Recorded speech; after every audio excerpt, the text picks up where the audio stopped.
तर नमस्कार मित्रांनो, आज मी तुमच्यासाठी एक दुधी शेवभाजी हा प्रकार नवीन तुमच्यासाठी आज घेऊन आलोय. तर तुम्हाला दुधी शेवभाजी कशी बनवायची आज मी तुम्हाला शिकवतो.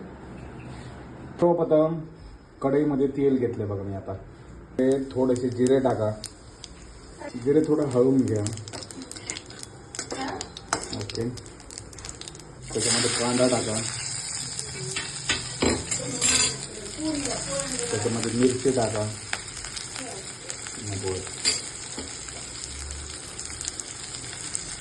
आता हे जे मिश्रण आहे ते थोडं लाल होऊ द्या. त्याच्यामध्ये थोडंसं मीठ टाका चवीपुरतं. जास्त मीठ नका टाकू, खारट होईल भाजी. याच्यामध्ये थोडंसं लाल तिखट टाकायचं. थोडंसं चवीपुरतं टाका, जास्त नका टाकू. चवीपुरता गरम मसाला टाका. गरम मसाला चवीपुरता टाका, एकदम चवीपुरता टाका. धने पावडर यामध्ये टाकले.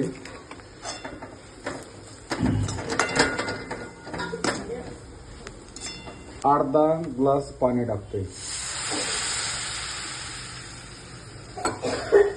दूध आहे त्याला थोडं मसाला टाकला आपण, त्याला थोडीशी उकळी फुटू द्या. तोपर्यंत थोडं थांबा, शांत बसा.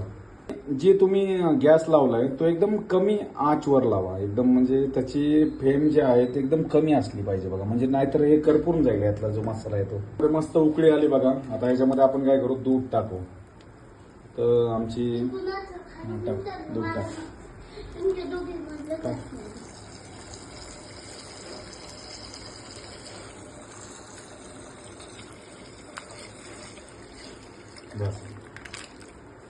हे जे मिश्रण आहे ह्याला आपण थोडीशी उकळी फुटू देऊ आणि त्याच्यानंतर आपण टाकणार आहे शेव. जी आपण भाजी केली त्याला म्हणतात दुधी शेव भाजी.